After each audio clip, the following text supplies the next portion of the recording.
Ok. Pour la lumière, c'est OK pour tout le monde? Vous n'êtes pas trop ébloui par la lumière, pas José. Hein.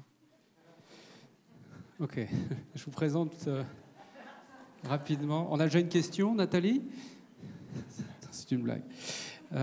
José Leroy est diplômé d'une grande école d'ingénieurs. Et ça l'a passionné tellement que finalement, il a fait une fac de philo à la Sorbonne. Il est agrégé de philosophie. Écrivain, conférencier, prof, donc. Il a publié de nombreux livres chez lui, mais pas que. Il est le directeur d'Almora, qui est une des antennes, il en parlerait mieux que moi, à propos de la spiritualité du groupe Guy Trédaniel. Après avoir pratiqué la méditation zen avec les disciples du maître zen Deshimaru, il a rencontré Douglas Harding il y a bien longtemps, 50 ans, non allez, 30 ans. Douglas Harding étant enseignant et mystique et philosophe anglais, avec qui il a ensuite animé de nombreux stages et qui reste une source d'inspiration et de transmission très importante pour José, qui continue bien évidemment à transmettre son enseignement, et il le fera, il l'a fait il y a 15 jours ici, il le fera cet été, et partout en Europe, il est en tournée. À toi. Super. Vous m'entendez? Non? Si? Ah. Voilà, eh bien, bonjour à tous, merci Jérôme. Et je suis très heureux d'être là pour partager avec vous ce qui me tient le plus à cœur, savoir cette voie d'éveil dont je vais vous parler. Et merci pour ce film juste avant, le film sur American Beauty, parce que c'est un film qui parle du regard, de la beauté de la vision, de la vision comme chemin d'éveil, et c'est vraiment ce dont il s'agit maintenant. Donc, vous vous souvenez du petit film de ce matin aussi, la couverture, la vérité de la couverture avec Dustin Hoffman? Eh bien, moi j'ai cherché la vérité de la couverture d'abord dans la philosophie. Pendant 5 ans, j'ai lu les textes qu'on me proposait, j'ai cherché cette vérité chez Hegel, chez Aristote, chez Kant, et plus je cherchais, moins je trouvais. J'étais vraiment désespéré au bout d'un moment, à dire vrai. Et j'ai tourné mon regard vers l'Orient, enfin pas la ville de Bretagne, plus loin, jusqu'en Asie. Et là, heureusement, ça m'a sauvé vraiment, ça m'a sauvé la vie, j'ai l'impression, parce que j'ai découvert des trésors de sagesse, le bouddhisme, l'hindouisme. Et donc, d'abord le bouddhisme, alors pas celui d'Olivier, pas le bouddhisme tibétain, mais le bouddhisme japonais, le bouddhisme zen. Donc j'ai pratiqué le bouddhisme zen intensément, je voulais devenir moine, et ça m'a beaucoup, beaucoup aidé, la méditation zen. Vraiment, ça a été une chance merveilleuse pour moi de rencontrer le Dharma. Mais je n'avais pas encore trouvé la vérité de la couverture, pour dire des choses comme ça. Et c'est en rencontrant donc un homme que je vais vous présenter maintenant, Douglas Harding, que je pense, voilà, ça a été très important pour moi. Donc cette voie s'appelle la vision sans tête. Donc c'est un nom un peu étrange, mais vous allez comprendre dans un instant qu'en fait c'est pas si étrange que ça. C'est très simple. J'ai appelé ça une voie d'éveil révolutionnaire, mais en fait c'est un peu bête quand j'y pense, parce que toute voie d'éveil est révolutionnaire, puisque ça nous fait faire une révolution dans nous-mêmes, ça fait un changement total de perspective sur notre identité. En tout cas, c'est une voie, pour moi, qui a été révolutionnaire. Il y a plein de voies d'éveil. Ce matin, on a eu une présentation magnifique de différentes voies. Et la bonne voie, c'est celle qui nous ramène à la maison, en fait. Et comme on est tous différents, on a tous des voies différentes de retour à la maison. Et il faut juste trouver celle qui fonctionne pour nous. Et celle-ci, elle a fonctionné pour moi. Donc, la vision sans tête, c'est une voie initiée par cet homme-là, Douglas Harding, que j'ai rencontré, en effet, il y a longtemps, à l'époque de René Coty, c'est ça? Il avait eu des... Enfin, c'était début des années 90, donc il avait cette tête-là, vraiment l'image qu'on se fait du sage avec une barbe blanche, etc. Mais quand j'ai approché, j'avais beaucoup de préjugés parce que je pensais qu'on ne pouvait trouver la vérité de la couverture que dans une voie traditionnelle, c'est-à-dire rencontrer quelqu'un qui avait rencontré quelqu'un, qui avait rencontré quelqu'un, et ça devait remonter comme ça, très loin, jusqu'au Bouddha ou Jésus. Je pensais que je devais être dans une voie traditionnelle, c'est pour ça que j'étais initié au bouddhisme. Mais lui, il n'avait aucun maître, il sortait de nulle part, relié à aucune tradition, c'était juste un Anglais Voilà, aucune. C'était juste un anglais, voilà. Et, mais j'ai laissé de côté mes préjugés et j'ai écouté cet homme. Et la première fois que j'ai rencontré, il a présenté ces fameuses expériences que je vais vous présenter pour pointer vers la couverture, si vous voulez. Et c'était très efficace. J'ai trouvé ça incroyablement simple.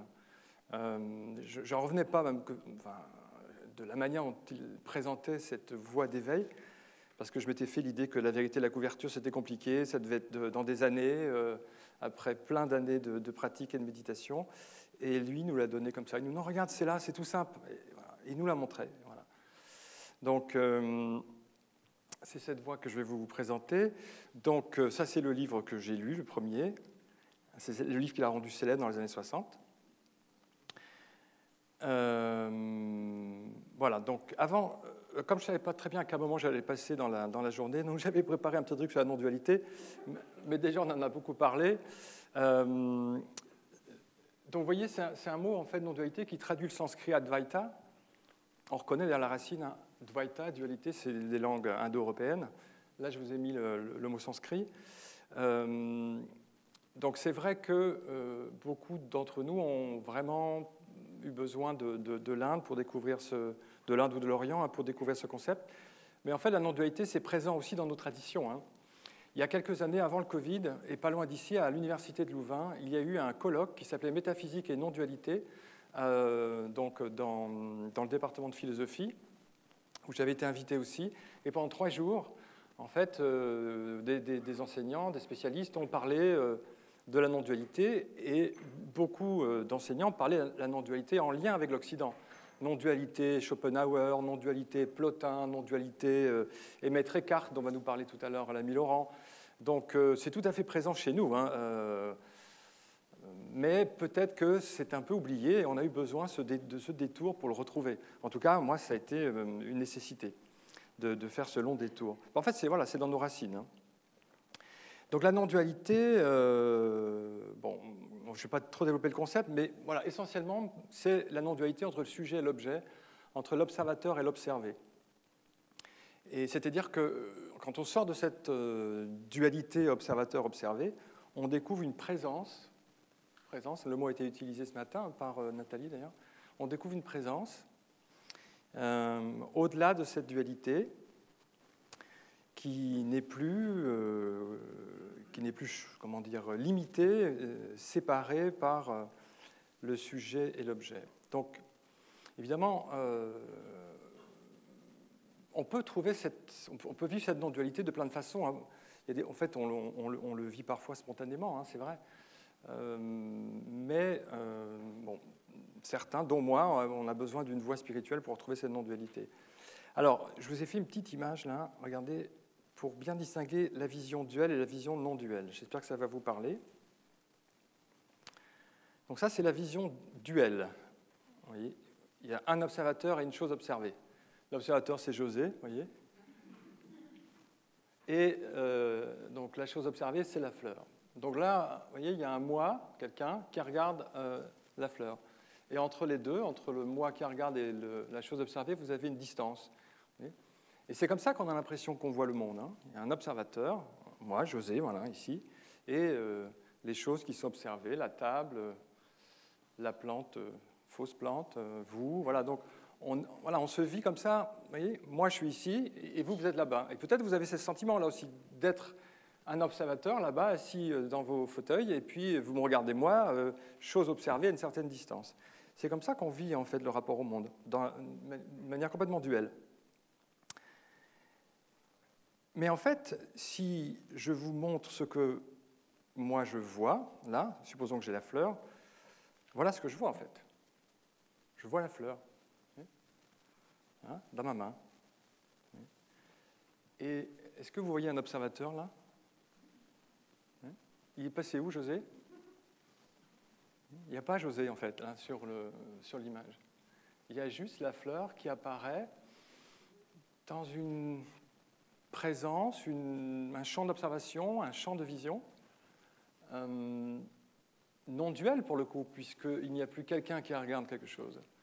D'ailleurs, c'est même plus une fleur. Enfin, je veux dire, on n'est pas obligé de nommer, comme disait ce matin Nathalie, on n'est pas obligé de mettre un nom dessus, fleur. Donc c'est tout simple, en fait. On est constamment, en réalité, on vit constamment l'expérience non duelle. Mais on vient rajouter un personnage, on vient rajouter un observateur, à peu près vers là, pour mettre à distance les objets et ainsi se trouver dans une... On ne voit plus la couverture, du coup. On se vit comme étant séparé des choses et des objets. En fait, vous voyez, c'est hyper visuel. Hein. Regardez, toc, ça, c'est ce qu'on croit. Ça, c'est ce qu'on voit vraiment. Donc, c'est l'expérience qu'a dû faire le jeune homme en filmant tout à l'heure, enfin, dans le film American Beauty. Donc, c'est aussi ce qu'a découvert Douglas. Et il dit, lorsque je regarde ici, au centre de moi-même, à 0 cm de moi-même, je découvre ici ce que les mystiques me disent que je vais découvrir, le vide, pourvu que je sois assez attentif et assez humble pour simplement regarder. Vous voyez que les artistes ont l'intuition aussi hein, de cet espace, de ce vide, de cette non-dualité. Là, c'est un tableau de Magritte. De quoi ça nous parle ça, voilà, il y a juste un espace pour accueillir le paysage. Donc, voilà, les grands peintres peignent à partir aussi de cette expérience. Donc, vous voyez, là, il appelle vide. Bon, on peut l'appeler vide, on peut l'appeler présence, on peut l'appeler couverture, c'est plus rare. On peut l'appeler être, on peut l'appeler conscience, Dieu, mettez le nom qui vous convient, plénitude. Peu importe le nom, de toute façon, c'est au-delà des noms. Mais disons que le mot vide, moi, ça me parlait beaucoup parce que dans le bouddhisme, notamment le bouddhisme zen, on met la vacuité au centre. Hein. Shunyata, c'est un mot très important dans le bouddhisme. Mais ce n'est pas n'importe quel vide. Parce qu'un vide, ce n'est pas de mon intérêt. Hein. C'est un vide conscient de lui. C'est un vide éveillé. Un vide vivant, incroyablement vivant. C'est un vide sans limite, c'est un vide rempli aussi du monde.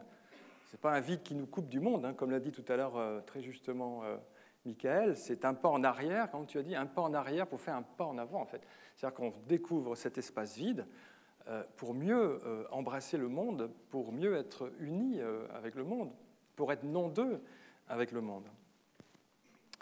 Donc, alors il y a plusieurs façons d'atteindre ce vide. Alors souvent, c'est par la question « qui suis-je » hein ? Qui suis-je ? Qu'est-ce qui regarde en fait ? Peut-être plus que « qui suis-je », la question pour moi importante, c'est « qu'est-ce qui regarde ?» En ce moment, qu'est-ce qui est assis là dans vos fauteuils et qui regarde ? Qu'est-ce que c'est ? C'est une tête, c'est 2 yeux, c'est un cerveau, ou quoi ? Qu'est-ce qu'il y a au-delà du corps, au-delà des pensées, au-delà des émotions ? Qu'est-ce qu'il y a au-delà des masques du moi ? En fait, on met plein de masques sur ce vide. On masque ce vide, vraiment, au sens propre. Et du coup, on ne le voit plus et on vit dans la séparation. On vit séparé. Je suis un objet, je suis un sujet qui regarde les objets à distance. Donc, il y a plein de voies pour découvrir cet espace conscient. Et donc, moi, je partage, depuis que j'ai rencontré Douglas, l'accès à la non-dualité par la vision sans tête. Alors, juste quelques mots sur ce qu'est la vision sans tête, et après, on fera quelques exercices. Donc, c'est une voie directe. Ce matin, encore, Michael les a présentés. Donc, c'est une voie directe, c'est-à-dire qu'on nous invite à plonger directement dans l'espace vide, enfin, dans la vacuité, dans la présence. Pas besoin de se changer, pas besoin de changer son caractère, pas besoin de modifier sa personnalité, pas besoin non plus de pratiquer le yoga. Non, immédiatement, maintenant, nous pouvons voir qui nous sommes. En tout cas, c'est ce que propose cette voie. Donc, il n'y a rien à faire, c'est ça, exactement. Il n'y a rien à faire, juste à voir. C'est une voie qui commence par l'éveil. Dans beaucoup de voies spirituelles, l'éveil est au bout du chemin, donc on progresse vers lui, peu à peu, en enlevant les voiles qui nous masquent cette non-dualité. Ici, on va commencer directement par l'éveil. Comme tu as dit ce matin, tu as dit Rigpa est le véhicule, c'est ça, l'éveil est le véhicule. C'est-à-dire on découvre l'éveil et on s'appuie sur lui dans la pratique. C'est une voie qui s'appuie sur des expériences simples, on va en faire quelques-unes tout à l'heure. Donc tu l'as dit, Jérôme, j'ai une formation d'ingénieur, donc une approche rationaliste des choses.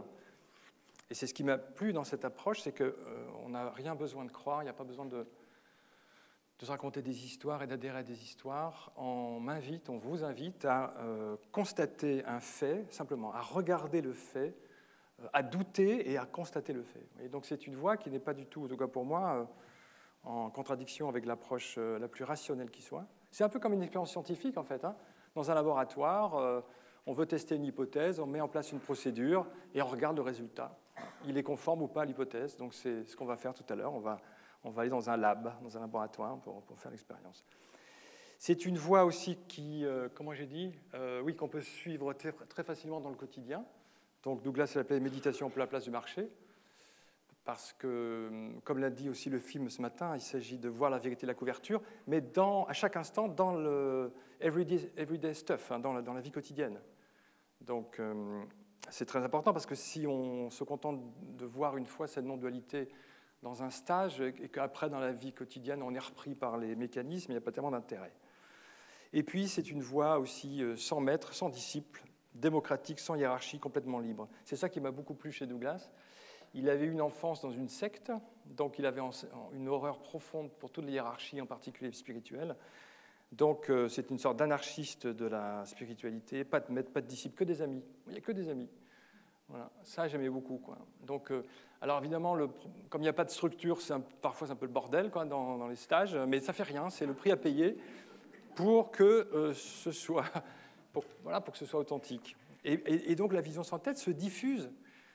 Voilà, de manière horizontale, un peu comme un feu de forêt, les gens voient la vraie nature. Et à partir du moment où vous connaissez un exercice et que vous avez vu clairement votre vraie nature, vous pouvez partager.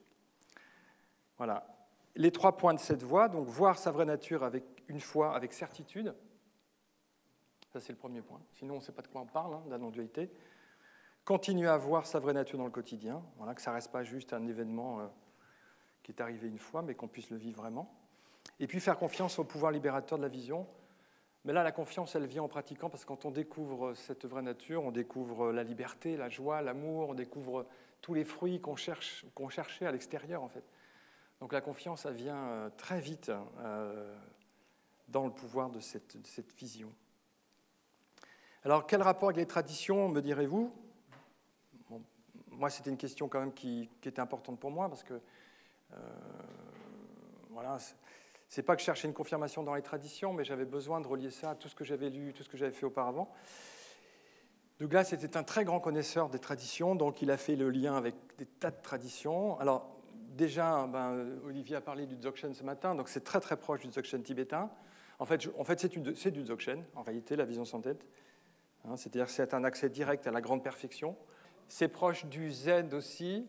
C'est proche du Zen, notamment du Zen chinois. Vous voyez, là, il y a un livre de Douglas qui n'est pas traduit, d'ailleurs. Je pense que je vais le traduire. Une expérience du Zen, une approche occidentale.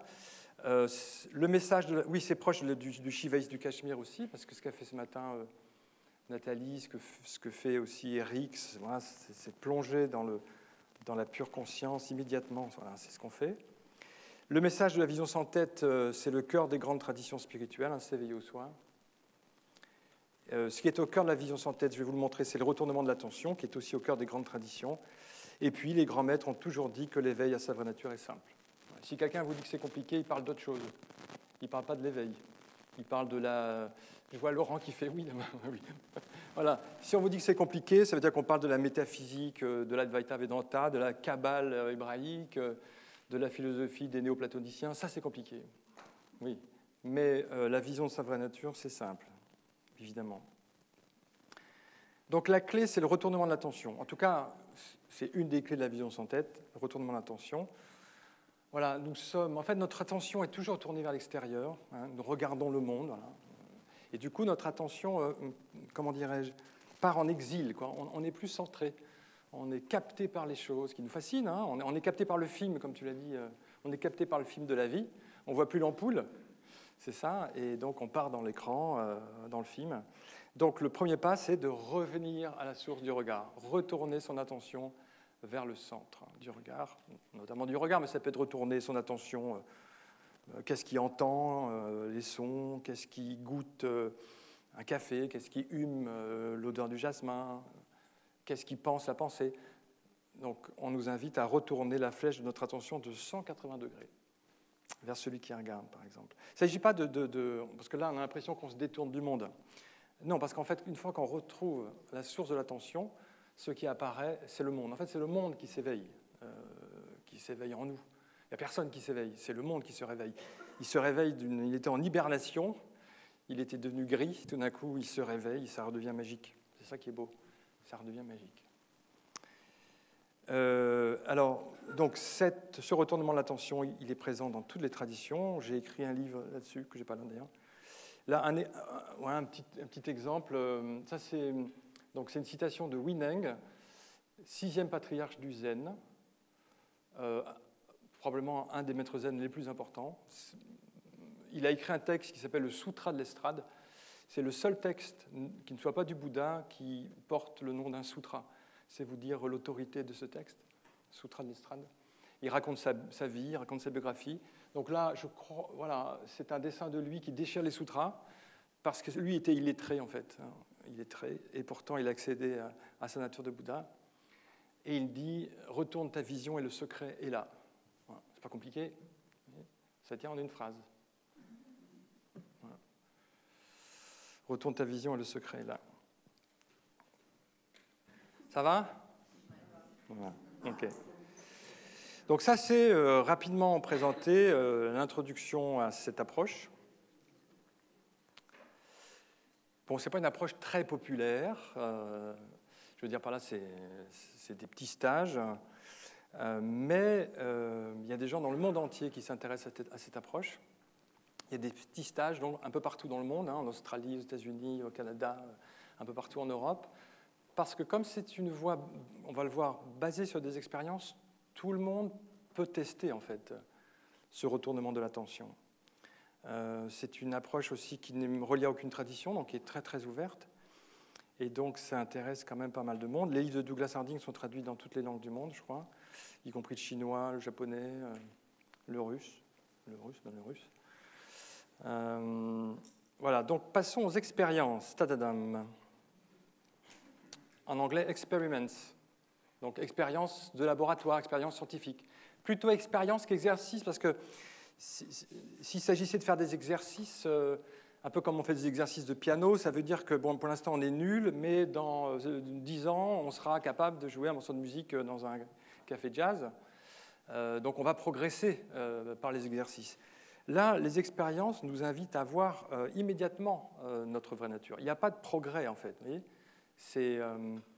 C'est plus en effet comme une expérience scientifique. On nous invite à regarder ce qui est, et en particulier à regarder celui qui regarde. Qu'est-ce qui regarde? Donc là, un peu de pub. Bah oui. Bah, bon. Mais je ne l'ai pas là, malheureusement. Voilà. Donc, avec Lorraine, mon épouse, on a donc rassemblé les exercices de Douglas Harding, les expériences de Douglas Harding dans un petit livre. Alors, il y en a 62. En fait, bon, une seule suffit en réalité. Une seule suffit. Je veux dire, une fois que vous avez vu, vous avez vu. Ce sont comme des clés pour rentrer chez soi. Bon, pour rentrer chez soi, il faut juste une clé. Une fois que vous êtes rentré chez vous, vous n'allez pas ressortir pour essayer une deuxième clé. Vous êtes rentré chez vous. Vous voyez? Bon. Donc, une clé suffit. Mais comme on est tous différents, les clés peuvent fonctionner ou pas selon les personnes. Donc, il proposait voilà, un panel assez vaste de clés. Parmi, il y a des exercices qui passent par le son, par le goût, des exercices qu'on fait en marchant, des exercices qu'on fait en étant immobile, donc, ce qui permet de toucher un grand nombre de personnes. Et puis aussi, ce sont des expériences qui peuvent s'appliquer à différents moments de la vie, en fait. Donc c'est pour ça qu'elles sont différentes. Alors, le premier exercice, vous êtes prêts pour une expérience? Ouais, on est prêts, on est chaud. Mais c'est tout simple, hein? Non, pas tout de suite, pas tout de suite, pas tout de suite. Attends.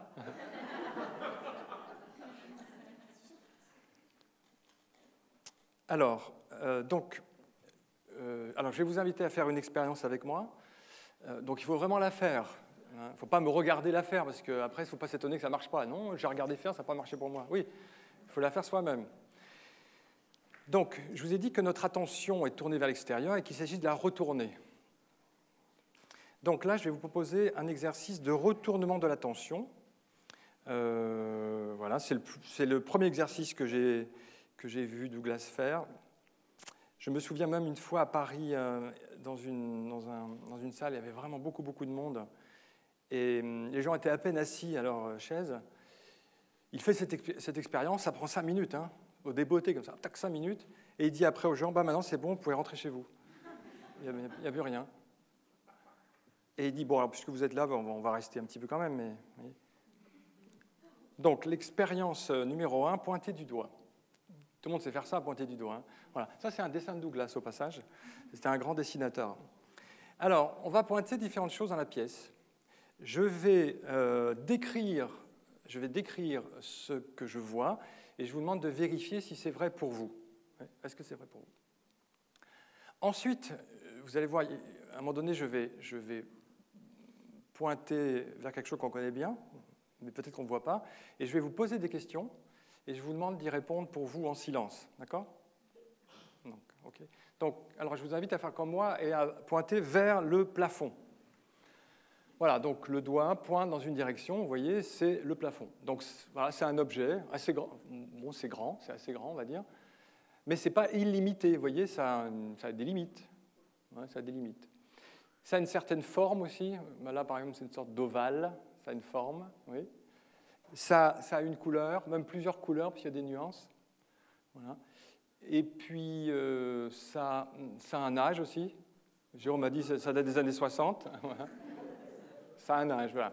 Donc, 70, ok. Donc, ça a une taille, une limite, une forme, une couleur, un âge. Donc, c'est un objet du monde. Ok. Continuez à pointer un autre objet de la pièce. Voilà. Donc, un mur, par exemple. Donc, là, dans la direction du doigt, vous avez encore un objet qui a une forme, qui a une taille, donc une limite. Hein, on peut le mesurer, on peut le photographier, le dessiner. Ce n'est pas infini. Ce qui a une ou plusieurs couleurs et un âge aussi, probablement le même que le plafond. Hein, probablement. Voilà. OK. Maintenant, vous pointez vers quelqu'un. Oui. Vers José, par exemple, si vous voulez. Allez-y. Oui, je sais, quand on était petit, on nous a dit « ne fais pas ça », mais voilà, là, il faut un peu d'audace, on va le faire. Donc, moi, je pointe vers vous. Ouais. Donc, voilà, là, vous pointez donc, vers quelqu'un, vers José. C'est impressionnant, tous ces doigts qui pointent. Mais ce que vous voyez, en fait, ça a une forme aussi. Hein. Vous pouvez faire le tour de la forme de José, c'est une forme humaine. Voilà. Ça a une forme. Ça a une taille aussi. Hein. Mesurez la taille regardez avec votre main comme ça, mesurez. C'est pas grand, hein, voilà. 5 cm. Ouais, Laurent, ta tête fait 5 mm. Hein. Donc c'est tout petit, hein, vous voyez, c'est tout petit. Là, c'est ce qu'on voit. Bon, on continue de pointer.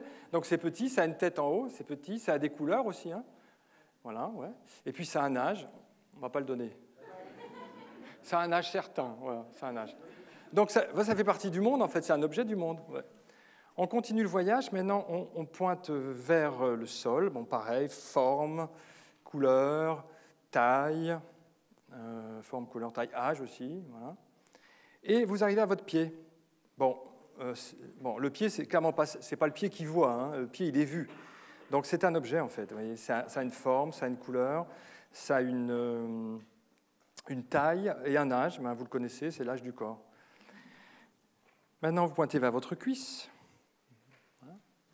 Voilà, ben pareil, vous pointez vers quelque chose qui a une forme, une taille, une couleur, un âge. Oui. Pointez vers le ventre maintenant. Mettez le doigt à peu près 20 cm du ventre. Donc le doigt indique une direction. Dans cette direction, vous trouvez un ventre. C'est-à-dire quelque chose qui a une couleur, une forme, une taille, une limite, un âge aussi. Oui. Très bien. Pointez vers la poitrine maintenant.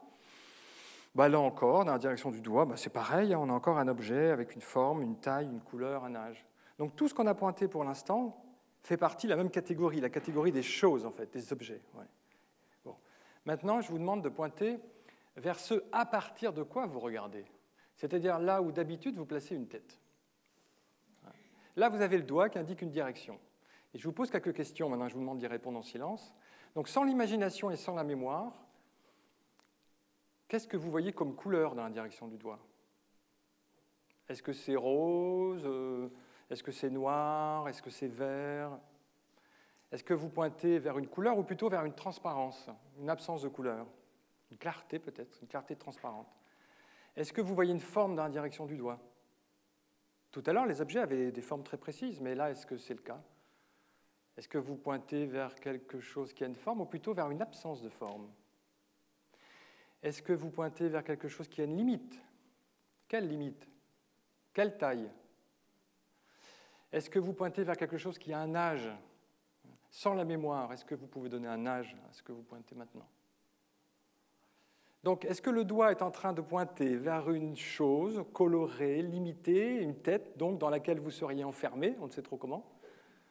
Ou est-ce que le doigt pointe plutôt vers un espace d'accueil, sans couleur, sans forme, sans limite, sans âge?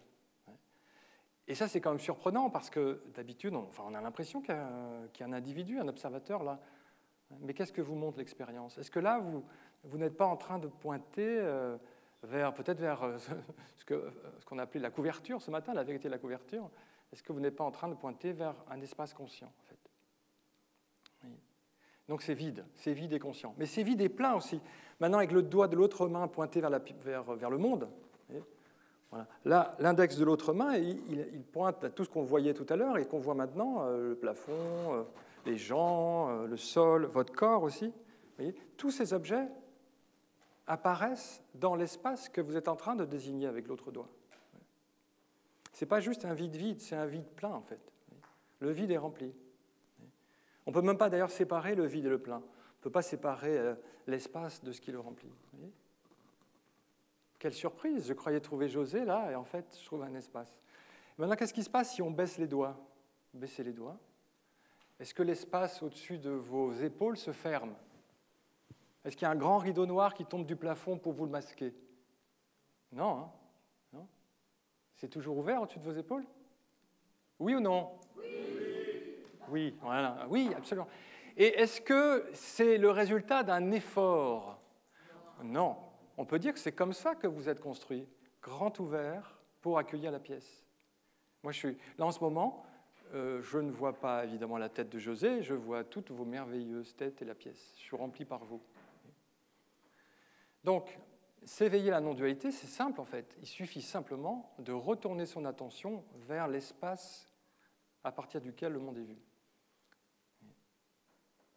10 minutes, 10 minutes. Ici, il y a du temps quand même. Là, il y a du temps, là, il n'y a pas de temps. Alors, je voulais tenter un exercice avec vous, un autre. Il faudrait se mettre par deux. Alors, choisissez quelqu'un à côté de vous. Et si vous êtes, s'il y a deux personnes seules, sachez que si elles se réunissent, ça fait une paire. Hein.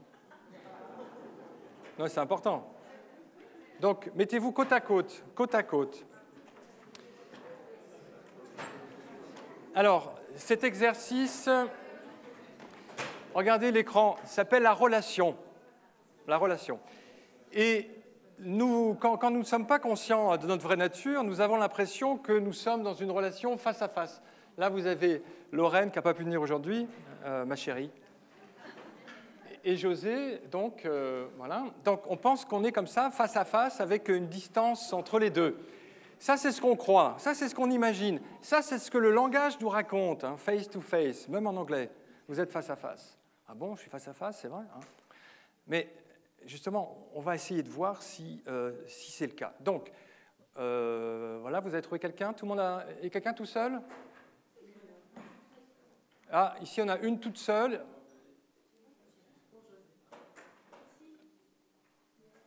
Tu le fais avec qui avec la foule?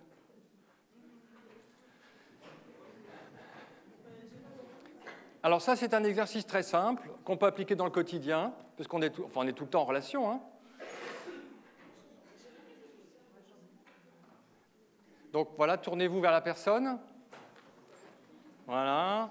Alors pour nos amis qui sont en distanciel, on va faire un gros zoom sur José. Et je suis désolé, mais vous allez voir apparaître en gros le visage de José. Vous allez faire l'exercice avec lui. Donc, tout le monde a un partenaire très bien. Regardez la personne qui est avec vous maintenant. Voilà. Et apparemment, n'est-ce pas, la relation est une relation de face à face. Du moins, c'est ce qu'on croit. On est dans une relation symétrique. Du moins, c'est ce qu'on croit. Continuez à regarder la personne. Voilà. Maintenant, fermez vos yeux un instant. Fermez vos yeux un instant. Voilà. Et simplement, prenez conscience de cette présence que vous êtes, qui est toujours là, cette présence vers laquelle ce matin on a magnifiquement pointé. Donc, la présence, voilà, vous êtes cette présence sans limite, sans forme, sans effort, cette présence consciente. Très bien. Maintenant, ouvrez les yeux. Là, maintenant, je vous pose quelques questions et je vous demande d'y répondre en silence. Combien de visages vous voyez dans la relation? 1 ou 2? Je pense que vous en voyez sans doute un, non? Là-bas, vous voyez un visage. Ouais. Mais de votre côté, est-ce que vous ne découvrez pas un grand espace transparent? Une ouverture, en fait. Continuez de regarder la personne. Continuez de regarder. Est-ce que vous êtes face à face ou face là-bas à espace de votre côté? Oui, c'est ça, hein? Vous êtes face là-bas à espace de votre côté. Et est-ce que, parce que la relation duel que vous voyez encore sur l'écran, là on a 2, 1 plus un visage, ça fait 2. Donc relation duel. Mais là dans la relation, on compte un visage là-bas, n'est-ce pas, plus de votre côté 0. Et 1 plus 0, si je sais compter, ça fait 1. Donc là, vous êtes dans une relation non duel, une. Alors, c'est bien de rester en silence, on parlera après. Hein. Ouais, une. Maintenant, fermez à nouveau les yeux. Ouais, fermez les yeux, vous voyez que ça ne change rien à votre présence, qu'il y ait un visage ou pas, vous êtes toujours cette présence sans limite, sans forme, cette présence qui est consciente, hein, et dans laquelle tout apparaît, pas seulement les sons, mais aussi les sensations, peut-être des pensées, peut-être des émotions, donc cet océan d'éveil que vous êtes. Voilà, maintenant, ouvrez à nouveau les yeux, donc apparaît ce visage, n'est-ce pas? Il apparaît ce visage. Et ce visage, est-ce que vous pouvez trouver une distance entre vous et ce visage? Une distance par rapport à quoi? Est-ce qu'on ne peut pas dire au contraire que ce visage apparaît en vous à 0 cm en fait? Regardez, on pense que la relation est symétrique, mais en fait, est-ce qu'elle est symétrique? Là-bas, vous voyez des couleurs, n'est-ce pas? Regardez la couleur des cheveux, s'il y en a. Désolé, Laurent. Ouais. C'était exprès pour lui, une petite pique. Donc, regardez la couleur des cheveux, voilà, la couleur du front, la couleur des yeux, des lèvres, etc. Donc, ce visage est très coloré. De votre côté, est-ce que vous voyez la moindre couleur? Non. Vous êtes transparent, n'est-ce pas, de votre côté, sans couleur. D'ailleurs, comment vous pourriez avoir des couleurs si vous aviez vous-même une couleur? Impossible. Regardez ce visage, il a des formes. Regardez la forme ovale du visage, la forme en amande des yeux, la forme ronde de l'iris, la forme du nez comme une petite montagne, la forme du menton. Donc là-bas, vous voyez des formes. Mais de votre côté, voyez-vous la moindre forme? N'êtes-vous pas au contraire sans forme, absence de forme, vous voyez? Donc la relation, elle est complètement dissymétrique en fait. Couleur là-bas, absence de couleur de votre côté, forme là-bas, absence de forme de votre côté. Et regardez aussi, il y a une autre différence très importante. Ce visage là-bas, il porte les traces d'un âge. Il a un âge. Voilà, il est dans le temps. Et c'est ce qui le rend précieux en même temps, hein, puisque sa durée de vie est limitée. Voilà, c'est ça. Il est né. Voilà, il ne sera pas toujours là. Mais de votre côté, voyez-vous la moindre trace de temporalité? Voyez-vous un âge de votre côté? Pouvez-vous donner un âge à cette transparence à partir de laquelle vous regardez le monde? Ouais, quel âge? Non, hein? C'est-à-dire c'est une sorte d'éternel présent, une jouvence en fait sans temporalité. Oui. Et alors, il y a autre chose de très important. Regardez, on pense que chacun a sa conscience et qu'il y a autant de conscience qu'il y a d'individus. Que vous avez votre conscience et que lui là-bas ou elle là-bas, elle a sa conscience. Quand il y a 8 milliards de consciences dans l'univers, mais regardez le visage là, accueillez-le à partir de l'espace. La présence que vous expérimentez là, est-ce qu'elle porte votre nom, votre prénom? Est-ce qu'elle est belge? Est-ce qu'elle est française, cette présence? Est-ce qu'elle a un sexe? Est-ce qu'elle a un âge? Est-ce qu'elle a un numéro de sécurité sociale? Non. Cette présence, cette conscience, elle est universelle, n'est-ce pas? Elle est universelle. Donc, où est-ce que vous allez trouver la présence de votre ami? En cherchant là-bas, derrière les yeux? Non, je ne crois pas. En fait, la présence de votre ami, vous l'êtes vraiment. Vous êtes cette présence. Et donc, vous pouvez dire à votre ami, en fait, là-bas, j'ai ton apparence, pour laquelle je te remercie. Et ici, je suis toi, en fait. Il n'y a qu'une présence. Une seule présence. Et même, on peut aller plus loin, peut-être, et dire, ce visage que je vois là, ce visage que vous voyez là, c'est le vôtre, en fait. C'est votre visage. C'est le visage que prend la conscience en ce moment. C'est l'incarnation de vous, là, à travers cet adorable visage. Voilà. Alors, c'est peut-être pas immédiatement l'amour, je ne sais pas ce que vous voulez, mais c'est sûrement le terrain sur lequel l'amour peut fleurir, parce que C'est l'accueil inconditionnel. L'accueil inconditionnel. Vous ne pouvez absolument pas la laisser dehors. Le visage apparaît en vous. C'est l'accueil inconditionnel et puis c'est l'unité totale. Il n'y a qu'une présence. Voilà, je vous remercie beaucoup.